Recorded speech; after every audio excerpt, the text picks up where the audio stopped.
So పిల్లల height పెరగడానికి ఎలాంటి ఆసనాలు ఉన్నాయో ఇంతకుముందు వీడియోస్లో మనం తెలుసుకున్నాం కదా. ఇంకొక విషయము, పిల్లలు ఎక్కువగా కాన్సన్ట్రేట్ చేయట్లేదన్న కంప్లైంట్స్ ఎక్కువగా ఉంటాయి. కాబట్టి వాళ్ళు కాన్సన్ట్రేట్ చెయ్యాలంటే, మంకీ మైండ్స్ నుంచి కాన్సన్ట్రేట్ మైండ్లోకి రావాలంటే ఎలాంటి ఆసనాలు ఉన్నాయో కూడా తెలుసుకుందాం. మనకి ప్రస్తుతం పిల్లల్ని వేధిస్తున్నటువంటి సమస్య ఏంటంటే కాన్సన్ట్రేషన్. వాళ్ళు ఒకే కాలంలో ఒకే సమయంలో చదువుతున్న సమయంలో ఇంకో దాని గురించి ఆలోచిస్తారు. పిల్లల్ని వేధిస్తున్న కాదండి, పిల్లల వల్ల పెద్దవాళ్ళని కూడా వేధిస్తున్నటువంటి సమస్య. ఎస్ అండి. ఈ సమస్యకి చెక్ పెట్టాలంటే ఒకే ఒక ఆసనం, చాలా ఆసనాలు ఉన్నాయండి, అందులో చాలా ముఖ్యమైనటువంటి ఆసనం వృక్షాసనం. అది మనం ఎలా చేయాలో చూద్దామండి. వృక్షాసనం, ఈ ఆసనాన్ని రోజు మనం క్రమం తప్పకుండా చేయడం ద్వారా మన కాన్సన్ట్రేషన్ లెవెల్స్ని ఇంక్రీజ్ చేస్తాం. ఎన్నిసార్లు? ఎస్, ఇది 2 minutes ఒక పొజిషన్, ఒక లెగ్తో చేయాలండి. ఇది 2 కాళ్ళతో చేయాల్సి ఉంటుంది ఈ ఆసనం. అది మనం ఎలా చేయాలో చూద్దాం, చేసిన తర్వాత దాని గురించి మాట్లాడదాం.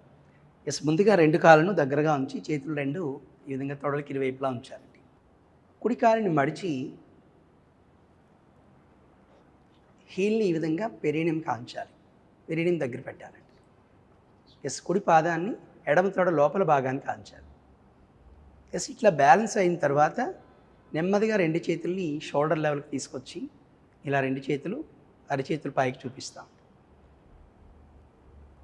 ఇలా 2 చేతులు నమస్కార స్థితిలో చెవులకి ఇరువైపులా ఉంచాలి. అయితే ఇందులో బ్యాలెన్స్ కావడానికి మనం శ్వాసను కంట్రోల్ చేస్తూ ఉండాలి. తర్వాత స్ట్రైట్గా చూస్తూ ఉండాలండి. ఇలా స్ట్రైట్గా చూస్తూ ఒక ఆబ్జెక్టివ్ పైన మనం కాన్సన్ట్రేట్ చేయాలి.